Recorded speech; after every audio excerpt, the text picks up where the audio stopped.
Over the last few months, a ton of different fighting games like Street Fighter 6, Tekken 8, Guilty Gear Strive, and more have gotten pretty big updates, and those could be related to balance changes, new game modes, new DLC, and many other stuff. But also during this time, there have been a ton of announcements for what we could maybe call over-sexualized content, and that could be related to maybe costumes, new characters, and many other things.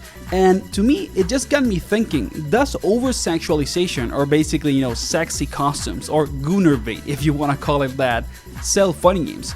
Is it actually something that is so relevant for the audience that consumes this genre, or at least a part of it, that it actually makes the games sell better? And I basically want to discuss that topic in this video. It is not my goal, to offend or attack anybody that likes these costumes or maybe characters and whatever. I just want to discuss how maybe sexualization has given shape to fighting game marketing, which is really interesting, taking into account that it is very obviously a male-dominated market. So, if you enjoy fighting game content, please consider giving this video a like and subscribing, and let's get into it. And let's analyze first the outfit for Street Fighter 6, because it is a very interesting situation. If you go into the YouTube channel of Street Fighter 6 and you check all the videos that they have uploaded in the last month, it is very interesting that except for basically the first Sagat gameplay trailer, the outfit for trailer is the most seen video. It has the most views out of anything, even more than the Sagat update launch trailer, the Sagat character guide, the Sea Viper teaser. So that already says something to you, like people are gonna click on some, sexualized stuff, they like it. And I'm not criticizing it, I just find it funny that it is simply the video with the most views in the last month outside of the first Sagat gameplay trailer, because that got 1.5 million views, which is a ton. And then you have another data that is super interesting also, because if you go into Steam charts and check Street Fighter 6 and you go into August 5th, which is the day in which Sagat and Outfit 4 was released, the player count for Street Fighter 6, or like the peak players, actually doubled. It got from like 25k to almost 50k. So how many people are there for Sagat, and how many other people are there for Outfit 4? It is just very interesting how it seems like sexualization is a clear, direct marketing strategy that basically developers know that it's gonna work, and it's going to make people either, spend some money on costumes or get back into the game and get into a loop of buying something else. Maybe you got back into Street Fighter 6 because you saw, Outfit 4 for a character that you like and you think it's super cool, and then because you're playing the game again, for example, because of those outfits, you buy the season of DLC and you play Sagat and you get, into that loop of consuming inside the game. I just find it fascinating.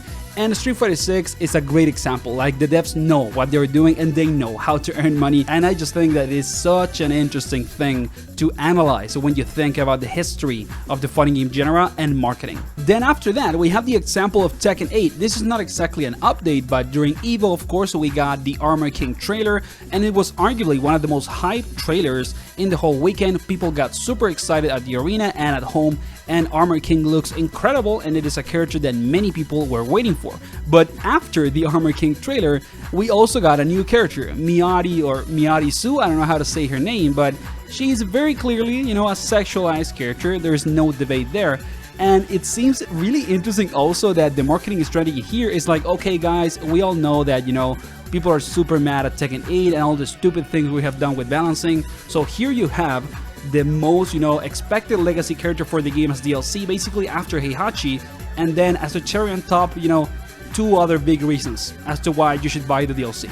So again, fascinating how it is directly connected, it seems, to games being successful. Maybe Tekken 8 is gonna have a resurgence because of Armor King, and then because of Miary Zo, we don't know. But it is, again, super interesting that the marketing decision is there. It's like, okay, you guys want this character, we all know it, and then we also got this, for all the other people that don't want Armor King, or that maybe want a little extra couple of reasons as to why they should go back into the game. And then, of course, we also have the case of Guilty Gear Strive. Lucy, the guest character from Cyberpunk Edge Runners, is also already in the game with a huge update for rank and all of that, and the character is not necessarily like insanely over-sexualized, but there is a reason as to why her intro is, her in a bathtub. Like, that is not a coincidence also. That is a very conscious decision. It is not something that is a coincidence. So it is basically fascinating how sexualization, again, seems to be present in all fighting games. It is part of the genre in terms of marketing, in terms of design,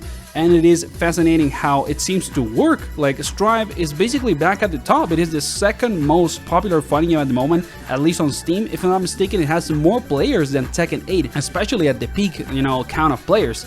And Lucy is for sure a part of it, but how much has to be with people finding her attractive or people basically thinking of her on a sexualized way? I don't know. This is basically the less obvious example, because it is not that revealing maybe in comparison to other characters, or like to something like Outfit 4 or Miary Zo, And we could also open up the discussion around the fighting game genre in terms of legacy. It seems like sexualization is a part of the legacy of the fighting game genre since the 90s. When you think, for example, of a game like Fatal Fury City of the Wolves, a ton of people basically said online that they were not gonna buy the game or not purchase the game because a character like Mai didn't have her classic costume, even though it is present in her level 3 super. I've seen a lot of people saying online, I didn't buy this game because it is applying censorship to a classic, legacy character design, and Mai does not have her red costume.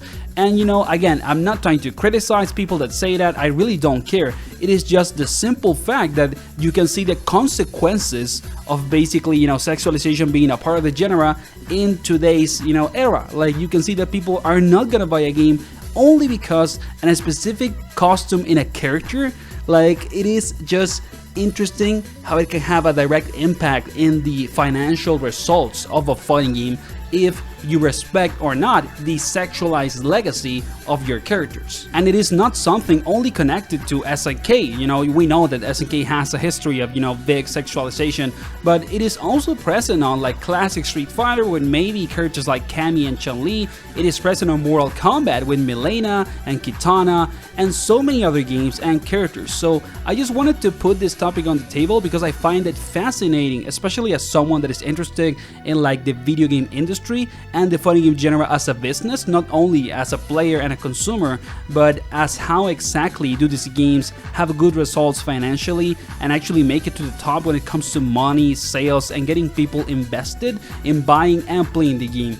I just think that it is one of the most interesting and not mentioned, frequently topics that you can think of when it comes to the genre. So if you enjoyed the video, please consider giving it a like and subscribing. Leave a comment with what you think about this topic, and see you on the next one.